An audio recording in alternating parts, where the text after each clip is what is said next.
Hello everyone. So today we will do the paper analysis of electrical paper SSC JEE. जो आपका pre paper है, mains paper हम already कर चुके हैं सॉल्व. सो इलेक्ट्रिकल पेपर 1 ये है और आपका ये हुआ था 5 जून को. ठीक है, ये पहला शिफ्ट वाला है जो कि 5 to 7 हुआ था. तो हम डायरेक्ट अपने क्वेश्चंस की तरफ चलते हैं जो कि इलेक्ट्रिकल ट्रेड से रिलेटेड हैं. तो पहला क्वेश्चन आप यहाँ देख सकते हैं. In the context of magnetic circuits the value of leakage coefficient for electrical machine. तो लीकेज कोफिशिएंट की वैल्यू पूछी है, वो भी यूजुअली पूछी हुई है. ठीक है, तो ये लाई करती है 1.15 से 1.25 के बीच में. तो यहाँ पे जो लैम्डा डिनोट कर रहा है, लैम्डा यहाँ पर क्या है आपका टोटल मैग्नेटिक फ्लक्स है. ठीक है, सिस्टम के अंदर फाई ए डिनोट करता है आपका जो कोर के अंदर फ्लक्स होता है, और फाई जी डिनोट करता है आपके जो आपका एयर गैप के अंदर फ्लक्स होता है. ठीक है, तो टोटल आपका मैग्नेटिक फ्लक्स सिस्टम इस प्रकार से डिफाइंड होता है. तो और आपसे यूजुअली अगर आपसे लीकेज कोफिशिएंट की वैल्यू पूछी जाए तो 1.15 से 1.25.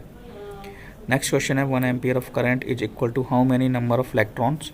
तो नंबर ऑफ इलेक्ट्रॉन्स आप जानते हैं कैसे आप निकालते हैं, 1 कूलम अपॉन जो वैल्यू है आपकी 1.60 1 इलेक्ट्रॉन की 1.602 इंटू 10⁻⁻19. इसको आप सॉल्व करेंगे, आपका आंसर आएगा 6.25 इंटू 10⁻18. नेक्स्ट क्वेश्चन आपका पूछा गया है कि विच of the following system is not a part of operating mechanism in a single phase energy meter. So braking system part होता है, driving system is the part, and registration system is the part of the operating mechanism. Energy meter का operating mechanism के अंदर ये तीनों पाए जाते हैं, जबकि एनर्जी सिस्टम वहाँ पर नहीं पाया जाता. नेक्स्ट क्वेश्चन आप देख सकते हैं the magnetic flux through the coil having a single turn is varying according to the relation. आपको दिया हुआ है मैग्नेटिक फ्लक्स का, आपसे इम्पीडेंस पूछा गया है कॉइल का. ठीक है, and induce current through the 5 ampere at t equals to 2 seconds. तो हम जानते हैं कि EMF जो होता है -d∅/dt होता है. ठीक है, हम डिफ्रेंशिएट कर लेंगे जो हमें इक्वेशन दी गई है 5t² + 5t + 4t + 10. तो हमारा निकल के आएगा -10t + 4. ठीक है, यहाँ पर t इक्वल्स 2 पुट करेंगे जो हमें क्वेश्चन के अंदर दिया है. तो यहाँ से EMF -24 वोल्ट आ जाएगा. हम जानते हैं हमारा B = IZ होता है. ठीक है, यहाँ से हमें इम्पीडेंस की वैल्यू निकालना है, तो इम्पीडेंस निकाल लेंगे ZV/I से. तो V हमारा कितना था 20 और I कितना है हमारा 5 एम्पियर, जो कि क्वेश्चन के अंदर प्रोवाइड है. अगला क्वेश्चन है कि एक अनवाइस्ड PNP ट्रांजिस्टर है, barrier voltage are dash on the base and dash on the emitter and collector. तो जहाँ तक कि अनवाइस्ड PNP ट्रांजिस्टर की जब भी आप पढ़ते हैं PNP ट्रांजिस्टर बाइस्ड और अनवाइस्ड कंडीशन में, तो वहाँ पर अनवाइस्ड की कंडीशन में बेस पॉजिटिव रहेगा और कलेक्टर और emitter will become the negative. अगला क्वेश्चन है एक सिग्नल अप्लाई किया जाता है. ठीक है, CRO से राइजिंग टाइम दिया गया है 0.5 माइक्रोसेकेंड्स. बैंडविड्थ आपसे पूछी गई है, डायरेक्ट फॉर्मूला पे अप्लाई कर सकते हैं जो कि है bandwidth equals to 0.35 upon rise time. देखिए अगला क्वेश्चन है radial distribution system the consumers are dependent on. तो रेडियल डिस्ट्रीब्यूशन सिस्टम जब आप पढ़ते हैं तो वहाँ पे आप देखते होंगे कि कंज्यूमर्स एक सिंगल पावर सोर्स पे डिपेंड करता है. ठीक है, और अंडर डिस्ट्रीब्यूशन फीडर. तो एक तो सिंगल फीडर होगा, ठीक है, और एक सिंगल डिस्ट्रीब्यूशन आपका वहाँ पे पाया जाता है किसके अंदर, एक रेडियल डिस्ट्रीब्यूशन सिस्टम के अंदर. सिंक्रोनस मोटर के रिस्पेक्ट में आपसे फॉल्स की कंडीशन पूछी गई है. तो कांस्टेंट स्पीड, हमने मेंस पेपर में भी सेम क्वेश्चन ऐसा आया था. ठीक है, सिंक्रोनस मोटर से हाई पावर फैक्टर कनेक्शन, क्योंकि यहाँ तीनों ऑपरेटिंग पावर फैक्टर पर ऑपरेट करता है. ठीक है, लार्ज साइज में ऑपरेट होती है हाइड्रो पावर प्लांट वगैरह में. ठीक है, तो और लो ऑपरेटिंग एफिशिएंसी, ये ऑप्शंस यहाँ पर रॉन्ग है.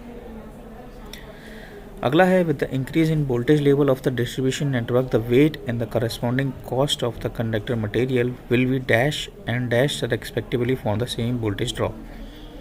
तो जहाँ तक की बात की जाए वेट की, अगर वोल्टेज लेवल जैसे जैसे बढ़ेगा सेम वोल्टेज ड्रॉप के लिए, तो देखिए गिवन पावर ट्रांसमिशन में अगर वोल्टेज बढ़ाएंगे करंट रिड्यूस होगा, क्योंकि हम जानते हैं P = VI की तौर.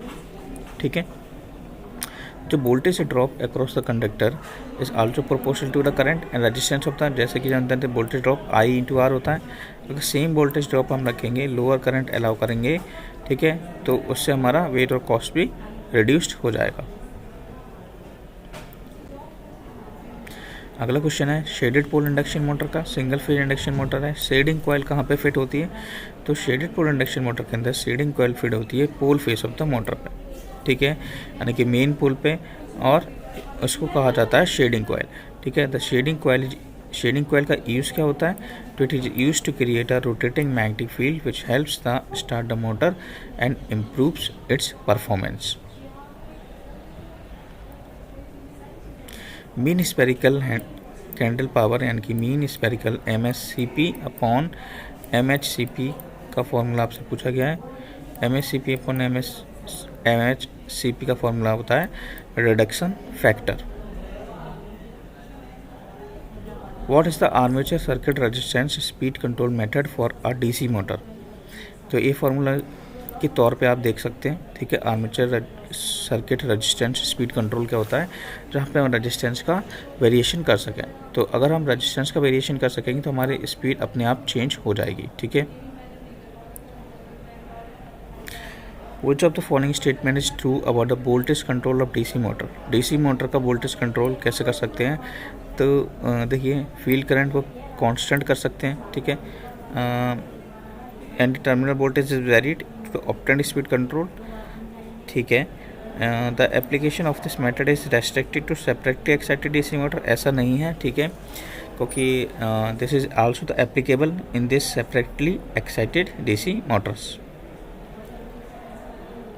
नेक्स्ट क्वेश्चन सेम इंडक्टर जैसा ही है। देखिए यहाँ पे भी VT की वैल्यू दी है, कैपेसिटर की वैल्यू दी है, T = 2 सेकेंड दिया है। हम जानते हैं हमारा फॉर्मूला होता है I = C dV/dt।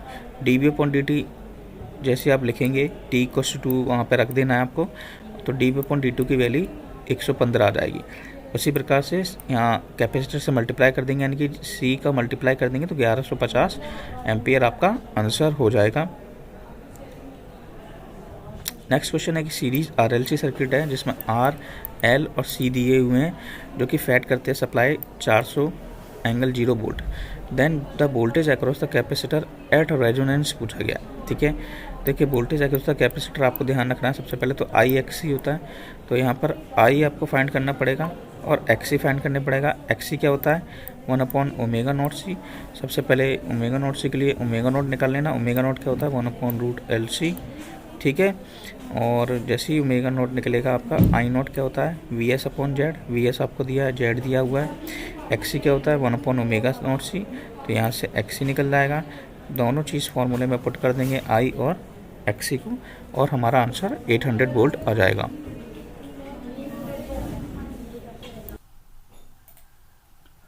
Next question we will see which of the following statement is not true about DC signal. So you can read about the DC signal comparison with the AC signals. So DC signals is always negative or always positive. बिल्कुल सही बात है, या तो positive होगा या negative होगा, बिल्कुल ऐसे इस प्रकार से आप चेक कर सकते हैं। Cells, batteries and regulated power supplies, ये सब DC सप्लाई प्रोवाइड करते हैं। प्योर DC कांस्टेंट वैल्यू होती है। DC has positive, negative and negative value with change in time. ये साइनसॉइडल सिग्नल है, इसलिए आपका एक गलत ऑप्शन है, ठीक है, जो कि क्वेश्चन के हिसाब से सही है। नेक्स्ट है R1, R2, R3 की वैल्यूज आपको दी हैं और पैरेलल में कनेक्टेड हैं, ठीक है। R2, R3 पैरेलल में कनेक्टेड हैं और कॉम्बिनेशन R1 के साथ सीरीज में है, तो टोटल रेजिस्टेंस क्या होगा? तो पहले तो पैरेलल वाले कॉम्बिनेशन को निकाल लीजिए। 2 और 3 दिए हुए हैं आपको, तो 5/6 ओम आ जाएगा। पैरेलल यानी कि 1.2 ओम है और सीरीज के साथ 1 ओम है, तो 1 + 1/1.2 विच इज 2.2 ओम्स। अगला क्वेश्चन वॉटमीटर मेथड से रिलेटेड है और वॉटमीटर रीडिंग्स आपको दी है 200 और -35 वॉट। एक्टिव पावर और रिएक्टिव पावर आपसे पूछी गई है, तो एक्टिव पावर का फॉर्मूला देखिए आप, P = W1 + W2 होता है और Q जो होता है वो √3W1 - W2 है। तो एक्टिव पावर इससे निकल जाएगा, W1 W2 दिया हुआ है, और रिएक्टिव पावर इस फॉर्मूले से निकल जाएगा। करंट रिवर्सर की बात करी है, जो कि अर्थ टेस्टर में मौजूद रहता है, वो क्या कन्वर्ट करता है, ठीक है। तो करंट रिवर्सर जो चीज़ है वो डीसी टू एसी कन्वर्ट करती है। और देखिए यहाँ करंट रिवर्सर के, जिसको हम अर्थ टेस्टर में converts the direction of current flow to improve the accuracy of earth resistance measurement by nullifying polarization effects and external interferences. Next question है 10 कैपेसिटर्स हैं जो कि 20 माइक्रोफेरेड के हैं और पहले सीरीज में कनेक्टेड है, फिर पैरेलल में कनेक्टेड है। रेशियो आपसे पूछा गया है सीरीज से पैरेलल के बीच में। तो पहले पैरेलल वाला कॉम्बिनेशन निकाल लेते हैं। तो 10 n/c होता है, तो 10/20 यानी कि 1/2। तो इक्विवेलेंट कितना हो जाएगा 2 माइक्रोफेरेड। और जब हम पैरेलल वाला ये सीरीज वाला निकालेंगे, ठीक है। फिर पैरेलल वाले में क्या होता है, एडिशन कर सकते हैं आप, नहीं तो 10 टाइम्स है तो n इंटू सी यानी कि 200। रेशियो सीरीज अपॉन पैरेलल का है तो 1/100 will be your the answer. Okay, pure resistive device कौन सी है, तो हीटर, ठीक है। P=I²R फॉलो करता है आपका heater, that is the pure resistive device. Maximum efficiency in the transmission of bulk AC power will be achieved when the power factor of the load is, ठीक है। तो मैक्सिमम एफिशिएंसी की condition आपको पता है, ठीक है। Slightly less than the unity leading is the right answer. Approximately unity के अप्रोक्स होती है जब आपकी मैक्सिमम पावर ट्रांसफर होती है। Next question is what type of boilers are suitable for low maintenance cost, small size और low pressure plants. Low maintenance cost के लिए आप यहाँ पर बॉयलर्स वाला पार्ट आप देख सकते हैं। तो that is the fire tube boilers which is use for that characteristics. Okay, next is step up single phase transformer के लिए कौन सा करेक्ट ऑप्शन है, ये पूछा गया है। तो हम टर्न्स रेशियो और ट्रांसफॉर्मेशन रेशियो बिल्कुल इक्वल होते हैं, ठीक है। जो NP/NS, IS/IP और BP/BS के बराबर होता है। जब भी थर्मल पावर प्लांट में ओवरऑल एफिशिएंसी निकालते हैं तो जितनी भी एफिशिएंसी हमें गिवन होती है उन तीनों का मल्टीप्लिकेशन या दोनों का मल्टीप्लिकेशन हो जाता है, ठीक है। तो जितने भी टर्म्स होंगे एफिशिएंसी के टर्म्स में उनका हम मल्टीप्लाई कर देंगे। अगला है टॉर्क डेवलप्ड बाय अ 3-फेस induction motor at least depends on which of the following options. तो टॉर्क डेवलप्ड बाय 3-फेस induction motor is least affected by the shaft diameter, जो कि primary place a role in mechanical load bearing और torque transmission, not in generating the torque itself, ठीक है। Least किस पे depend करेगा, शाफ्ट डायमीटर पे।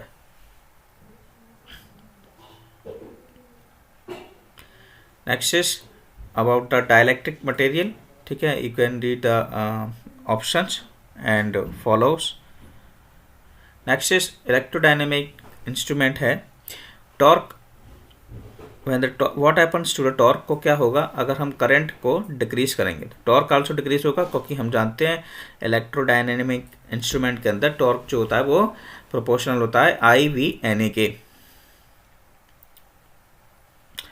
प्राइमरी पर्पस आपसे पूछा गया है back to back power electronic converters का in type C doubly fed induction generator wind power plants. तो ये न्यू क्वेश्चन है आपके लिए, ठीक है, जो कि आप पढ़ सकते हैं। डबली फेड इंडक्शन जनरेटर का क्वेश्चन एक बनाया गया है। तो यहाँ पर back to back power electronic converter का काम क्या है कि स्टेटर और रोटर फ्रीक्वेंसीज को मैच कराने का काम है, ठीक है। और क्या काम हो सकता है यहाँ पर, टू कंट्रोल कर सकते हैं एक्टिव और रिएक्टिव पावर बिटवीन जनरेटर और ग्रिड के बीच में, ठीक है। यहाँ ऑप्शंस आप देख सकते हैं, जो कि करेक्ट ऑर्डर आपसे पूछा गया है। Perform for conducting the estimation, तो एस्टिमेशन फाइंड करने के लिए करेक्ट ऑर्डर क्या है। तो सबसे पहले आप कैलकुलेशन करेंगे। अब पहले आप सबसे पहले लेआउट बनाएंगे, ठीक है। लेआउट बनाने के बाद आप कितने कनेक्शंस के हैं वो कैलकुलेट करेंगे। फिर कनेक्शन करने के बाद आप देखेंगे स्विच बोर्ड के मेन स्विच बोर्ड का सिलेक्शन करना।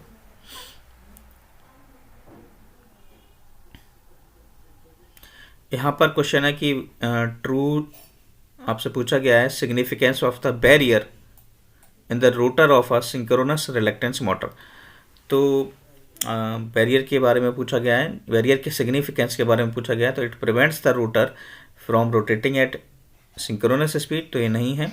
It helps to reduce eddy current losses in the rotor, ठीक है। It increases the magnetic flux density, नहीं है, ये भी नहीं है, ठीक है। It improves the torque characteristics of the motor. तो ये जो बैरियर का सिग्निफिकेंस है, सिंक्रोनस रिलक्टेंस मोटर जब आप पढ़ते हैं तो वहाँ पर दो चीज़ देखने को मिलती हैं कि एक बैरियर का सिग्निफिकेंस का काम है कि एडी करंट लॉसेस को रिड्यूस करने का, और टॉर्क कैरेक्टरिस्टिक्स जो है सिंक्रोनस रिलक्टेंस मोटर की उसको इम्प्रूव करने का, ठीक है। रिंग डिस्ट्रीब्यूशन स्कीम के अंदर primary of a distribution transformer एक लूप को फॉर्म करता है। प्लांट कैपेसिटी फैक्टर और प्लांट ऑपरेटिंग फ्रीक्वेंसी एक दूसरे से रिलेटेड है। यहाँ पर क्वेश्चन है लेंज लॉ के बारे में पूछा गया है। तो लेंज लॉ हमेशा याद रखना है कि कंजर्वेशन ऑफ एनर्जी पे वर्क करती है, ना कि कंजर्वेशन ऑफ चार्ज पे, ठीक है। जब इंड्यूस करंट अपोज करता है चेंज इन मैग्नेटिक फ्लक्स, हम जानते हो लेंज लॉ कहलाता है। इट इंश्योर्स दैट एनर्जी ना तो क्रिएट हुई ना डिस्ट्रॉयड, इसीलिए कंजर्वेशन ऑफ एनर्जी का पार्ट है। Candle, 1 candle which is equals to 1 lumen per steradian. तो डिफ्लेक्टिंग टॉर्क के बारे में पूछा है, यानी कि TD जिससे डिनोट किया जाता है इलेक्ट्रोस्टैटिक इंस्ट्रूमेंट के अंदर, उसको कैसे कैलिब्रेट किया जाता है। तो डिफ्लेक्टिंग टॉर्क को कैलिब्रेट करने के लिए प्लेट्स के बीच की पोटेंशियल डिफरेंस को एडजस्ट कर सकते हैं। तो deflecting torque in an electrostatic instrument can be calibrated by the using a known एक रेफरेंस वोल्टेज और एक and measuring the corresponding angular deflection of the needle or pointer. Sum of instantaneous power आपसे पूछी गई 3 phase power system के अंदर constant रहती है, क्योंकि हम जानते हैं अगर मान लीजिए पावर की बात है तो तीनों फेज जो है वो 120 डिग्री पे अपार्ट रहते हैं, और 120 डिग्री पे अपार्ट होने के बाद जब हम सम निकालते हैं, मान लीजिए हमें करंट का सम निकालना है, तो I angle 0 plus I angle 120 plus I angle minus 120, तो वहाँ पे हमेशा कांस्टेंट के टर्म में वैल्यू आती है, यानी कि इक्वल्स टू 0 होते हैं सब। इनमें से डिस्चार्ज लैंप कौन सी नहीं है, तो इनकैंडेसेंट लैंप जो है वो डिस्चार्ज लैंप नहीं है। यहाँ पर इलेक्ट्रोमैग्नेटिज्म की बात करी जा रही है, और इलेक्ट्रोमैग्नेटिज्म के अंदर फ्लेमिंग लेफ्ट हैंड रूल की बात की जा रही है, और पूछा जा रहा है थंब किसको इंडिकेट करता है। तो थंब हमेशा direction of motion of conductor को करता है, ठीक है। और फर्स्ट फिंगर यानी कि 4 फिंगर आपकी मैग्नेटिक फील्ड को डिनोट करती है, और जो मिडिल फिंगर है वो आपकी डायरेक्शन ऑफ करंट को डिपेंड करती है। अगला क्वेश्चन है कि 3 फेज स्टार कनेक्टेड लोड है, ड्रॉ कर रहा है इतना 3600 VAR, when the line voltage is 200 volt और लाइन करंट दिया है, तो पावर फैक्टर कितना होगा। तो सबसे पहले तो आप स्टार कनेक्टेड है, ठीक है, तो और लाइन वोल्टेज आपको दिया है, तो फेज वोल्टेज आप निकाल लेना। सबसे पहले फेज वोल्टेज निकाल लेना है। स्टार कनेक्शन है तो फेज करंट और load current, line current same रहेंगे, ठीक है। और यहाँ पर आप क्या करना है आपको कि हम फॉर्मूला जानते हैं कि जो आपकी पावर है वो P² प्लस Q² के बराबर होती है, यानी कि active power plus reactive power के, ठीक है। तो यहाँ पर Q आपको दिया हुआ है, S आप निकाल लेंगे, ठीक है। P जस्ट जो S आपको दिया है, Q जो दिया है, वहाँ से आप इस फॉर्मूले के थ्रू P की वैल्यू आप फाइंड कर लेंगे। और पावर फैक्टर आपसे पूछा गया है, पावर फैक्टर क्या होता है, active upon total power, P upon S इसको कहा जाता है। P क्या आ गया आपका, जो भी वैल्यू आएगी, और S, ठीक है, वहाँ से आप सॉल्व कर लेंगे तो आपका आंसर आ जाएगा। S क्या है आपका, S आपका under root of P² plus Q² आ जाएगा, ठीक है। तो ये फॉर्मूला आपका इम्पोर्टेंट है, यहाँ से ही आपको सारी चीज़ें निकालनी है। फॉर्मूला है एक्चुअल में पूछा गया आपसे, करेक्शन फैक्टर का फॉर्मूला पूछा गया है वॉटमीटर के, ठीक है। तो ये ध्यान रखना है फॉर्मूलेस को। नेक्स्ट क्वेश्चन है cold reserved capacity power system के अंदर पूछी गई है, और ये मेंस में भी इस प्रकार का क्वेश्चन आपसे पूछा गया था। तो कोल्ड रिजर्व कैपेसिटी एक क्रूशियल बैकअप है पावर सिस्टम के लिए, जो कि एक एडिशनल लेयर है, बिछाता है एक सिक्योरिटी और रिलायबिलिटी की, ठीक है। तो यहाँ पर power generating capacity that is not currently in use but can brought online when needed. तो एक प्रकार का बैकअप है सिस्टम में, जब ज़रूरत पड़ती है तब हम उसको अपने तौर तरीके से यूज़ करते हैं। क्वेश्चन है step down single phase transformer के बारे में क्या करेक्ट है। तो स्टेप डाउन हो चाहे स्टेप अप हो, यहाँ पर एस इनपुट हमेशा एस आउटपुट के बराबर होता है, यानी कि के वी इनपुट इक्वल्स टू के वी ए आउटपुट। एक कैपेसिटर है, इसका रिएक्टेंस है कैपेसिटिव रिएक्टेंस, ठीक है। कैलकुलेट द मैक्सिमम करंट आपसे पूछा गया है। तो सबसे पहले तो आप I equals to V upon R apply करना, और मैक्सिमम करंट आप जानते हैं आई मैक्सिमम क्या होता है, I R M S root 2। तो आई आर एम एस आपने निकाल लिया था, तो I R M S into root 2 apply कर देंगे आप। एसी फंडामेंटल के रिस्पेक्ट में ratio of under area under the curve to the base is called which is equals to average value. Nominal pi method में जो line to neutral capacitance होता है वो कैसे डिवाइड होता है। तो पाई मॉडल आप जानते हैं इस प्रकार से डिफाइन होता है, ठीक है। तो पाई मॉडल के अंदर आप दो वैल्यूज में चीज़ों को डिवाइड कर लेते हैं, ठीक है। स्लिप अगर 1 है तो रोटर कैसा होगा, स्टेशनरी होगा, ठीक है। स्लिप की वैल्यू अगर 1 होगी तो आप फॉर्मूला जानते हैं N S minus N R upon N S होता है, ठीक है। तो यहाँ पर रोटर कैसा होगा आपका, स्टेशनरी रहेगा, क्योंकि स्लिप की वैल्यू 1 है, ठीक है।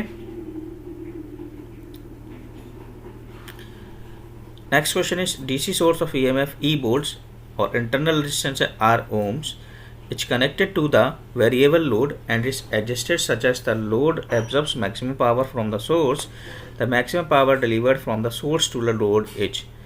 तो जब मैक्सिमम की कंडीशन आती है तो लोड रेजिस्टेंस नॉर्मल रेजिस्टेंस के इक्वल होता है, और मैक्सिमम फार्मूला बन जाता है E square R upon R L plus R का स्क्वायर। तो यानी आर एल तो आर के बराबर ही है, तो आर प्लस आर का स्क्वायर हो जाएगा, which will be equals to E square upon 4r।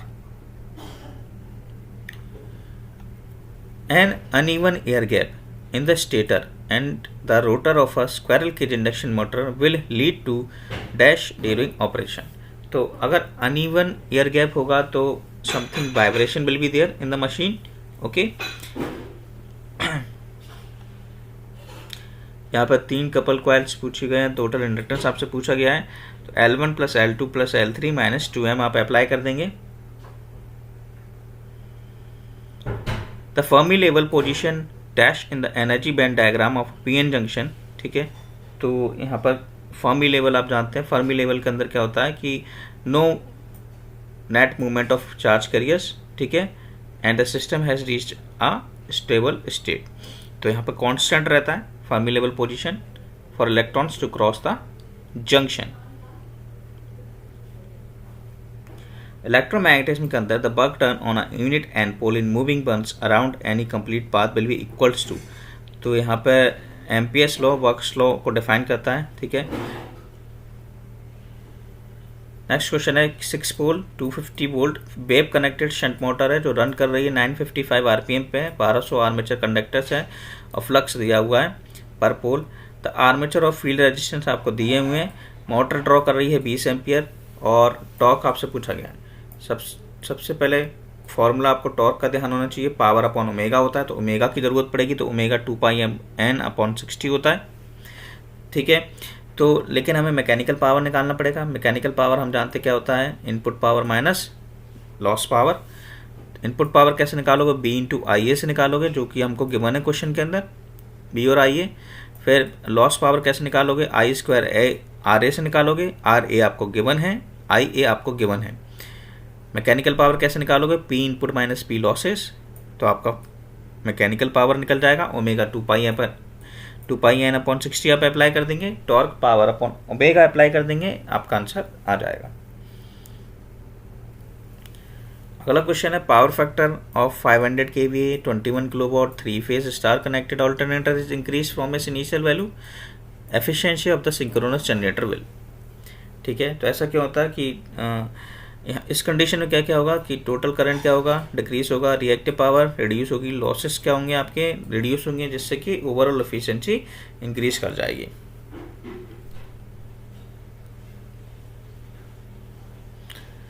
इस कंडीशन के अंदर अगर इंडक्टर है और if the coil is bound on an insulating bobbing, ठीक है, तो उसको क्या कहा जाता है, एयर कोर कंडक्टर कहा जाता है कि उसके अंदर कोई भी मैग्नेटिक मटेरियल कोर के तौर पे यूज नहीं हो रहा है। देखिए ऐसा फॉर्मूला आपसे ऊपर पूछा गया था थर्मल स्टेशन का ओवरऑल एफिशिएंसी का, तो इन दोनों थर्मल एफिशिएंसी और इलेक्ट्रिकल एफिशिएंसी को मल्टीप्लाई कर देंगे आप, तो आपका आंसर 28.5 आ जाएगा।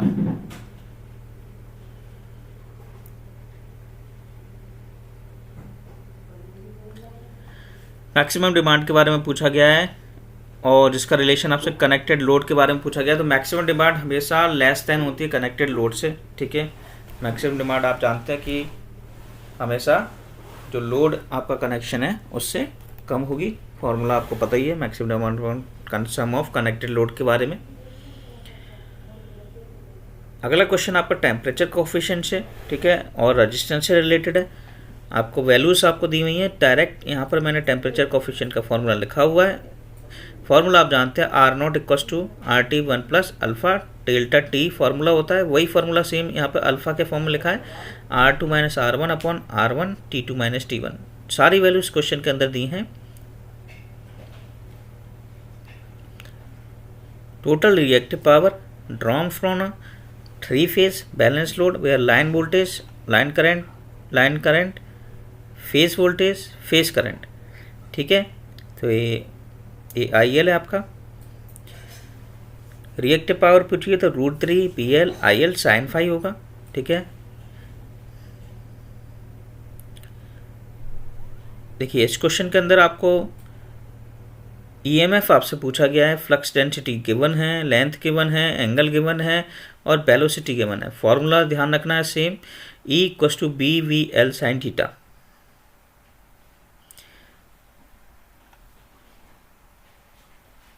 बाकी थियोरेटिकल क्वेश्चंस हैं, आप यहाँ पे पढ़ सकते हैं। एक्सटर्नल रेजिस्टेंस मोटर के अंदर क्यों यूज़ किया जाता है, जिससे कि स्टार्टिंग का जो करंट है वो रिड्यूस हो सके।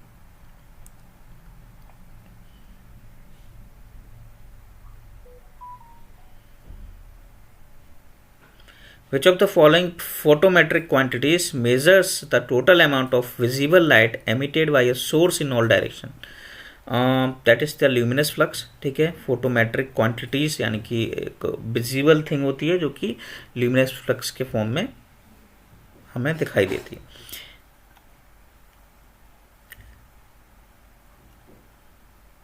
How much energy in kilowatt hours is consumed in operating 100 watt bulbs for 20 hours per day in a month of 30 days? तो हम जानते हैं एनर्जी का formula power into time.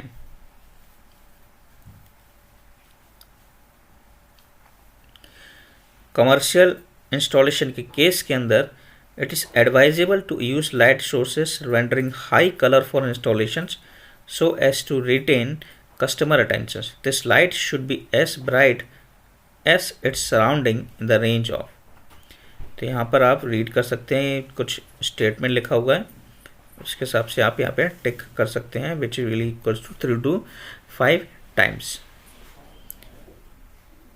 Next question is about the steady state characteristics of a DC series motor. So option number 1 हम जानते हैं यहाँ गलत है, विच भी नॉन लीनियर के सही है, क्योंकि नॉन लीनियर कंडीशन में torque is directly proportional to IA²। Okay, and the fourth option, the efficiency of DC motor is generally lower compared to shunt motor because of constant application used in the DC shunt motor। This question is about the PMMC instruments और यहाँ पे स्वैम्पिंग resistance की बात हो रही है। स्वैम्पिंग resistance आप जानते हैं एक फिक्स रेजिस्टेंस होता है जो कि सीरीज में कनेक्ट किया जाता है मूविंग कॉइल के अंदर, ठीक, moving coil of a meter के साथ। ठीक है। प्राइमरी इसका पर्पस क्या है कि temperature for compensate for temperature induced variations in the resistance of the moving coil and to ensure more accurate and stable readings. Thevenin's equivalent source के बारे में आपसे पूछा गया है। तो बीटीएच और आरटीएच कैसे होते हैं, आपके सीरीज में कनेक्टेड होते हैं। अगला क्वेश्चन काफ़ी सिंपल है। मोटर का केस आपसे पूछा गया है, डीसी मोटर का केस है। ईएमएफ इंड्यूस का फॉर्मूला होता है E = B - IA। कई बार हम इस क्वेश्चन को देख चुके हैं।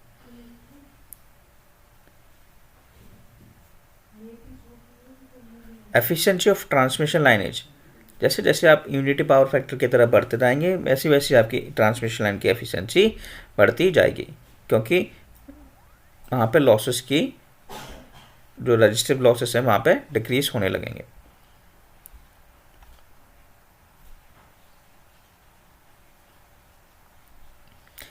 यहाँ पर आपसे रीडिंग पूछी गई है एक हॉट वायर वोल्टमीटर की। तो hot wire voltmeter RMS value को मेज़र करता है और आपको वोल्टेज की इक्वेशन दी गई है यहाँ पर, ठीक है।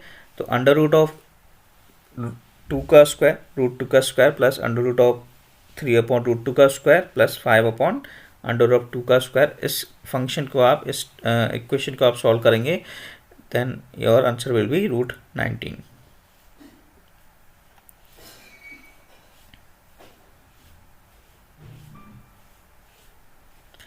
यहाँ पर कंडक्टर की बात हो रही है, ठीक है। तो टेम्परेचर बढ़ाएंगे तो वहाँ पर रजिस्टेंस कैसा होगा, LY मतलब मिक्सचर है एक प्रकार से, तो वहाँ पर रजिस्टर के केस में टेम्परेचर बढ़ाने पे रजिस्टिविटी बढ़ जाएगी। डी मॉस्फेट आपको दिया गया है क्वेश्चन में, BGS का वोल्टेज 0 वोल्ट है, IDSS 30 मिली एम्पियर है, BGS ऑफ आपका -6 वोल्ट है। ड्रेन करंट आपसे पूछा गया है। ड्रेन करंट का फॉर्मूला ये मस्ट इम्पॉर्टेंट है, ID = IDSS 1 - VGS/V0 भी इसको कहा जाता है, VGS ऑफ का होल स्क्वायर। तो ठीक है, यहाँ पर अप्लाई आप कर देंगे तो सारी वैल्यूज आप पुट करने पे आपका आंसर 30 मिली एम्पियर हो जाएगा। कोल्ड रिजर्व अभी हमने ऊपर देखा था, कोल्ड रिजर्व एक रिजर्व कैपेसिटी है, ठीक है। तो एक बैकअप है जो कि हम यूज़ करते हैं सर्विस, बट एक हमेशा ऑपरेशनल नहीं होता है, ठीक है। इलेक्ट्रोमैग्नेटिज्म के अंदर magnetic field setup by a steady current density is described through the Laplace law.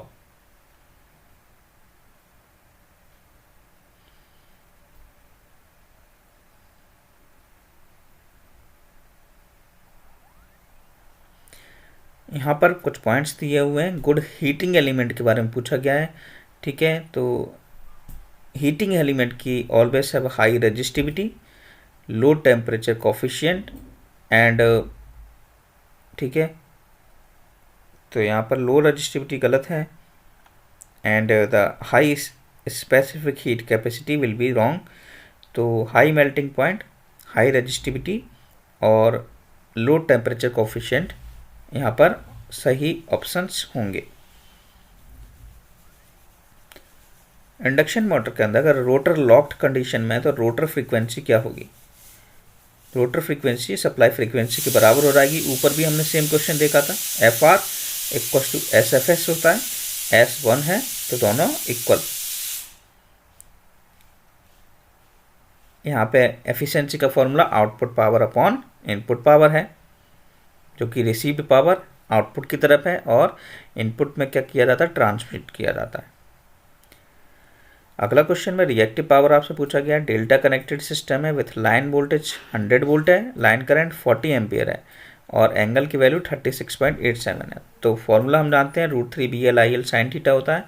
sin 36.87 आपको ध्यान रखना है 0.6 होता है। इन सब का मल्टीप्लिकेशन करने पे आंसर हो जाएगा।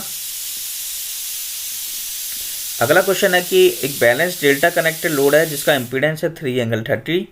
What will be the impedance of a equivalent star connected load. Equivalent star connected direct आप निकाल सकते हैं, डेल्टा/3 होता है।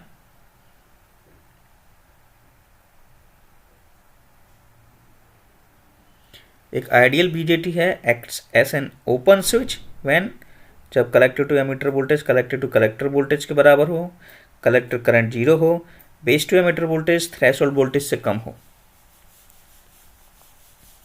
अगला क्वेश्चन है, 400 वोल्ट 3 फेज सिंक्रोनस मोटर है जिसका आर्मेचर करंट दिया हुआ है, सिंक्रोनस रेजिस्टेंस और रिएक्टेंस दिया हुआ है। अगर पावर डेवलप्ड 130 किलोवाट है, फ्रिक्शन लॉसेस और आयरन लॉसेस 1 किलोवाट है, तो एफिशिएंसी पूछी गई है। सबसे पहले तो आप 3 फेज की कंडीशन है तो आर्मेचर लॉस निकाल लेंगे, ठीक है। IA और RA आप क्वेश्चन के अंदर दिया है। इनपुट पावर कैसे निकालोगे, आउटपुट पावर को ऐड करना है आयरन फ्रिक्शन लॉसेस से और आर्मेचर लॉसेस से। तो आउटपुट पावर कितनी दी है, 130 दी है। आयरन लॉसेस क्वेश्चन के अंदर 1 किलोवाट दिया हुआ है, आर्मेचर लॉसेस आपने निकाल लिए हैं, तो टोटल लॉस कितना आ जाएगा, टोटल इनपुट पावर आ जाएगी 158 किलोवाट। और output power upon input power क्या होता है आपका, एफिशिएंसी होती है, वहां से आप एफिशिएंसी निकाल लेंगे।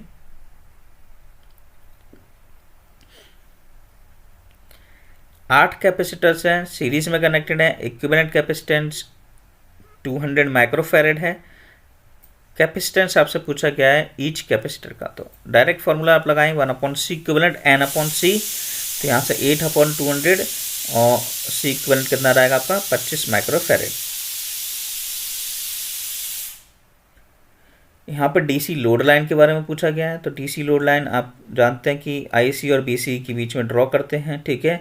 और क्वेश्चन पॉइंट इस वाली लाइन पर लाई करता है और यहाँ पर कलेक्टर टू एमिटर वोल्टेज 0 होता है डीसी लोड लाइन के अंदर, और वहाँ पे जब कलेक्टर टू एमिटर वोल्टेज 0 होगा तो उस सिचुएशन में कलेक्टर करंट मैक्सिमम वैल्यू को शो करेगा।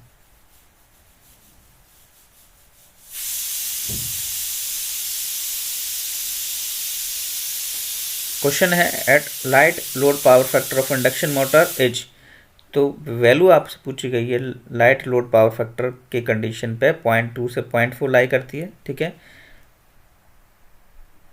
Hysteresis torque during the working of hysteresis motor depends on which factor, तो हिस्टेरिसिस टॉर्क हिस्टेरिसिस मोटर के अंदर किस पे डिपेंड करता है, तो स्टेटर के फ्लक्स पे, रोटर के फ्लक्स पे, और जो हिस्टेरिसिस मोटर जो एंगल क्रिएट कर रही है यानी कि जिसको हम हिस्टेरिसिस एंगल कहते हैं उसके साइन एंगल पे। तो ये कुछ क्वेश्चंस थे 100 क्वेश्चंस जो कि आपके SSCG 5 तारीख के पहले सेट में पूछे गए थे। तो उसी प्रकार से हम बाकी के 2 पेपर और पूछे गए हैं उनको भी हम सॉल्व करके देखेंगे।